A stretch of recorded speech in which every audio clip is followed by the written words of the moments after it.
So, you want to save the world with clean energy? Make money doing it? Confused about the economic and technical realities of residential and commercial solar, batteries, heat pumps, EVs? Want the real-world scoop on new energy technologies, not manufacturer hype? Then tune in to the Weekly Energy Show, hosted by Barry Cinnamon. Insights from Barry's 40-plus years in the solar and energy industry will help you understand the future ways we'll generate and consume energy. And now, here's Barry.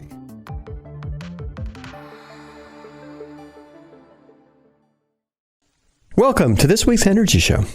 The show this week is for people who already have rooftop solar, because we're going to answer the question, what do you do when your inverter dies? Now, your inverter is that box. It's a box of electronics that converts the DC power from your solar panels on the roof or on the ground into AC power that basically feeds into your home or business and then runs your meter backwards. Now, systems older than about 7 years are when inverters start to fail. Most of the inverters on the market had warranties that ranged from 7 to 10 years. And I estimate that there's about 1 million of these older inverters on homes and businesses. Many of these are past their warranty, so they're going to stop working. Okay, now, most inverters are very reliable. My experience on average is that they almost always last longer than their warranty. So if you have an inverter that's got a 10-year warranty, in my experience, it's going to go for 12, 15 years or so. Now, it depends on certain conditions. Some of the older inverters, the things that I started installing in 2001, only had a 5-year warranty, and they pretty consistently lasted at least 10 years. The newer inverters have 10-year warranties, and they're lasting 12 to 15 years. The thing is, even if it's still within its warranty time frame, some of these good inverters die young, like Billy Joel said. And like taxes and everything else electronic, they're going to die. Now, what's interesting is the PV panels live on. They're almost perpetual. They're good for 25 years. Even after 25 years, they're still going to be cranking out power. But the inverters, a lot of electronics, they're going to need to get replaced. Now, on today's show, we're mostly focusing on string inverters. These are the big rectangular inverters or on the side of the wall, not microinverters like Enphase does, but we're talking about string inverters from great companies like SMA, Fronius, Keiko, Xantrex, Outback. I'm not really talking about SolarEdge too much because their inverters are all relatively new, not seeing any failures at all, that they're all pretty much still under warranty. But these other companies have been in business since 2000 and before, and they're just inverters it's time for them to go. Now, just with regards to microinverters, when the microinverters go, there's always monitoring, and there's really not much you can do. You just say, that one's out. The microinverter on the third panel from the left is dead. An installer's just going to go out with the spare inverter, lift up the panel, put the new microinverter in, close the panel, and then go from there. Most contractors have a spare microinverter on their truck just so they don't have to make 2 trips to replace a $150 inverter. But the string inverters, much more work involved. So how do you know if your inverter is dead? Well, I got 3 ways of commonly telling on that. The first and the most logical, although not the most practical, but the most logical, is check the monitoring if you have monitoring. Almost all of the newer systems have monitoring. The older systems generally didn't have monitoring, or they had monitoring sometimes from installers, and the installers wouldn't always monitor the systems for kind of some variety of reasons. The main thing about the monitoring is the inverters are so reliable that people kind of ignore the monitoring. Here's an unfortunate reality in the solar industry when it comes to problems that occur. 95% of the customer service issues that I've encountered over the past 20 years are due to monitoring. It's not due to the panels dying or the inverters dying. It's due to some indication that there's something wrong with the system. In reality, it's a problem with the monitoring. The internet address changed, the router died, the wire going to the monitoring is broken, something wasn't updated. And so what ends happening with the monitoring is people kind of tune out these notifications from monitoring. It's just, you just ignore it after a while. So checking your monitoring is really good in theory, but not really good in reality. The 2 better ways to check and see if your inverter is good is check the indicator lights and keep an eye on your utility bill. As far as the indicator lights go, every inverter's got some LEDs on the front. Usually green LEDs mean everything's working okay, or there's a display on the inverter that you can see the output of the inverter. Some inverters you have to push a button to activate the display. The SMA inverters, interestingly, you actually have to tap the case in front of the display, and that vibration calibration is going to turn the display on. That way they save a few microwatts of power. So just make sure that the indicator lights are on. Keep an eye on that green light. On an older inverter, sometimes those indicator lights fade away, or the plastic in front of the lights gets foggy, so it's hard to see. Obviously, you can't see it at night because the inverter's off. All right. The third way, which is the way most people check these things, is just keep an eye on your utility bill. Everybody does that because they got to pay the bill. And this is how most people know there's a problem. Suddenly, they'll notice that, oh, wow, my bill in this month is twice as high as it was at the same month last year. Something happened. Did I suddenly use more electricity? No. Did I buy an EV? No. Well, did the electric rates double? Well, they're going up, but not that much. Most likely the inverter died, and suddenly you're no longer getting the power, and then your bill jumps up because you're not getting that offset. So that's when you have to go, all right, I got a problem. Now let me go check my inverter. Oh, the lights are dead, or it's not warm. Obviously, the inverter's not working. If there's no heat being emanated from the heat sinks, that's when you got to make a replacement. Okay, so what causes failures? Heat's the most common cause of failures for any electronic equipment. So we usually get calls from people the first few hot days in spring and summer. We get a call about a month later. Oh, something's wrong with my inverter. They notice their electric bill spiked. What also happens with heat sometimes is debris can accumulate on the heat sink on top of the inverter, or there might be a problem with the inverter fan. If that fan's not working, that fan dies or the controller dies, and the inverter's not staying cool. Also, so heat's the most common problem. A few other problems occasionally occur. Sometimes moisture gets into the electrical conduit. The electrical conduit goes into the inverter, and that moisture could damage some of the circuitry inside the inverter. Yeah, I've even seen water in the inverter, and I've even seen inverters working with water in the inverter. Another thing that happens, and this is amazing to me, bugs get into the inverters. Now, the inverter conduit is usually sealed. It's closed up pretty tightly, but tiny, tiny spiders and bugs somehow get into everything. You open up these hermetically sealed inverters, and there's webs and things inside.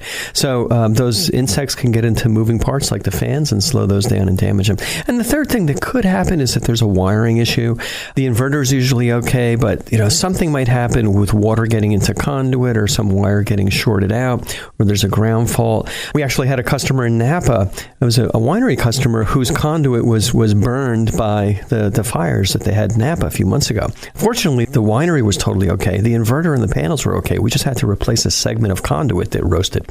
All right, so those are the problems. Now, what should you do if you've got a problem with your inverter? Well, first thing you should do is call your solar contractor. Call the company that put the system in, or call another local contractor.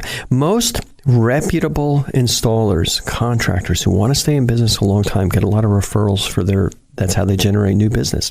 And the way you get referrals is by taking care of your existing customers.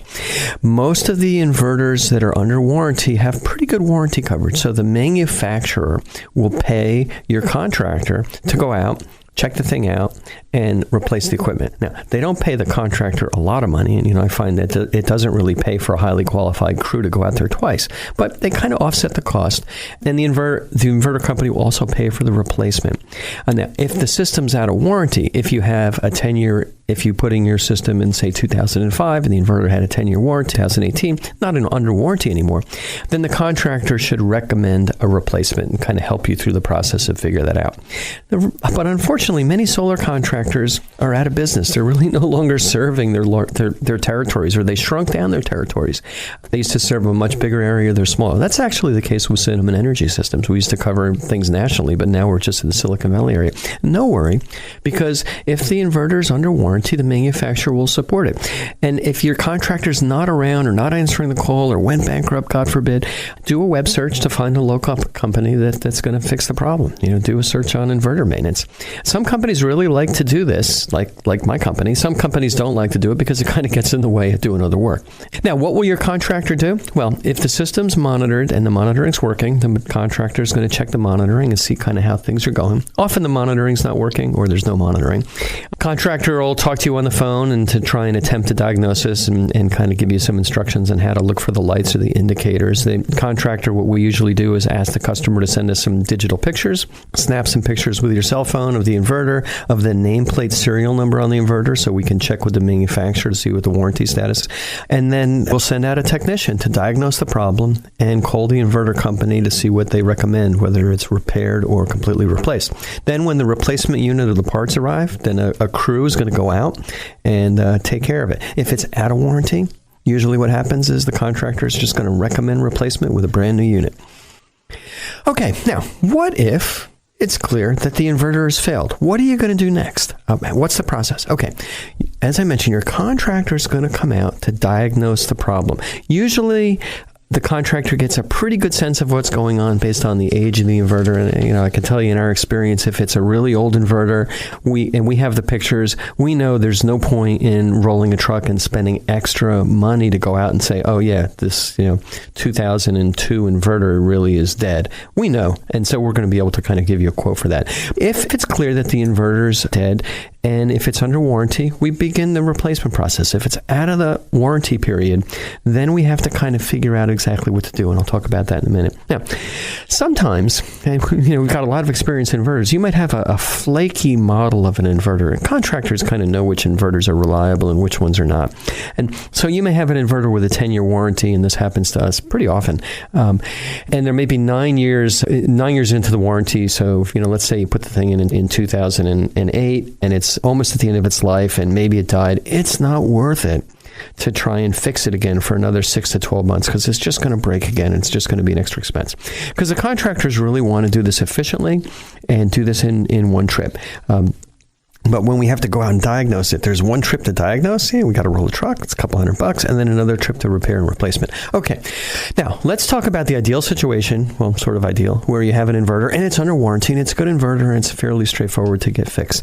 Well, the inverter company is going to send out a replacement unit, or sometimes the inverter company is going to send out replacement parts. My preference, clearly, is to get a complete replacement unit, take the old unit off the wall, put the new one in, wire it up. When we get replacement parts, sometimes it's a fan or a control board. We've got to take the thing apart, rewire things, take out the back component, put the new component in, turn it on, and hope that it works. And sometimes that repair doesn't do the trick, in which case, it's extra cost. The easiest is a replacement. So under warranty repair, the whole inverter's replaced. That's fine. Now, what if your inverter was 11, 12, 13, 14 years old and you just need a replacement? Well, you've got some choices there. Now, one thing is to replace the inverter with a similar unit from the same manufacturer. I say a similar unit because these inverters, they change models every few years. So the inverters that were installed 10 years ago or 15 years ago were older technology, less efficient, didn't have as good monitoring, bigger, heavier. They're not making them anymore. So you're going to be replacing it with a newer unit that has higher efficiency and better communications capabilities, and sometimes is going to work better on your array. Sometimes we're going to replace the unit with a different manufacturer because some manufacturers may no longer be available, and then we'll just make sure we put something in fine. We've come across situations where customers have replaced their own inverters or have had another contractor come out and replaced it with a rebuilt inverter. Personally, I don't recommend this. And here's an example. People have these great, Sharp used to make a really good inverter. I forgot what the model was called, but a really good inverter. It wasn't really efficient, but the thing was like a microwave oven hung on the wall. It had 3 PowerPoint options. Really good inverter, but they don't make them anymore. But there are rebuilt units out there. So a customer would buy a rebuilt one for $200, put it in, and it wouldn't work. So pretty much in every case, my preference is to put in a brand new unit because the brand new unit is going to have another 10-year warranty. And obviously, I think it's going to last longer than 10 years. So that's the best way to go. All right. So when the inverter's getting replaced, this is a good opportunity to clean up the installation because the new inverters have built-in DC disconnects, so you don't need that separate DC disconnect box. And then also the newer electric codes generally don't require an AC disconnect as long as the inverter is close to another disconnect. So there's a couple of boxes that we always used to have to put on the wall that you no longer need, at least in most areas of California. The other thing is that new inverters are what are called transformerless. Transformerless is a great idea. It means that it's lighter, it's going to be more efficient, but then these newer inverters require 4 wires, 2 hots, a neutral, and a ground, whereas the older transformer-based inverters, these were the inverters from 2000 to 2008, 2010, they only require 3 wires. So when the contractor puts in these newer inverters, sometimes it's necessary to run an extra wire to the ground or the neutral. Not a big deal. That's what your installer does. They know how to do it. Okay. Got the new inverter. It's installed. but the contractor has to make sure that the system's operating properly and gets it configured properly. And there's also sometimes options as far as how to possibly rewire the wires that come down from the array. Most of the contractors don't like to rewire the wires because those are older wires and you don't want to mess with them. But if the system's in good shape, you just kind of plug it in. All right. Now, while the contractor's out there, you've got a new inverter. You've got some new options. You've got some other choices. Technology's changed a lot in the 10 to 20 years since you put in your system. So maybe you want to add more solar panels. Well, here's the good news. You get the investment tax credit on new panels. So those new panels are going to cost you 30% less. Now, also, since you're getting a new inverter because you're adding new panels, not necessarily because the old inverter broke, the new inverter, now the inverter also gets the 30% tax credit. Although I'm not an accountant, in my view, if you're simply replacing the inverter, you shouldn't get a tax credit on that. But if you're adding panels that requires a new inverter, hey, now you get a tax credit. So everything's going to be 30% less. Now, some contractors also, since it's a very relatively minor thing, may not need to to create plans, to get a building permit, and to go through a complicated sales process. So all that gets easier too. You're just adding on a few panels to an existing system. Now, there are limits and kind of some boundaries as to how do you add those panels. Usually, you have to make sure you add enough panels so you have a complete string of inverters, and inverters have strings. So usually you have to add 8 to 10 panels. But a lot of customers are like, hey, this solar's worked great for me. I'm happy. I'm going to add 10 more panels. It's that expensive. At the same time, I'm going to plug it into my new, bigger inverter, and I'm going to save even more money. Some utilities may require notification if you significantly increase the size of your system, and they also may change you to a different rate. Although I noticed that some contractors don't necessarily tell the utility that they've slightly expanded the system. That's really up to you and your contractor. Now, the other good thing about new inverters is most of them have Wi-Fi monitoring. So if your inverter is close to your Wi-Fi connection, you can kind of monitor the system with Wi-Fi. That's pretty good. You don't have to run wires. You don't have to kind of do anything complicated. Then that's good. You can kind of keep an eye on it. I can pretty much guarantee you that still 5 years from now, you're going to ignore that monitoring. But it's kind of good to have at the beginning to make sure the system's working. When you're putting in a new system, it's also a great opportunity to add battery storage. Now, and this is something that's going to happen a lot in 2018 and 2019 as people put in new inverters. The challenge is right now adding battery storage is still kind of tricky.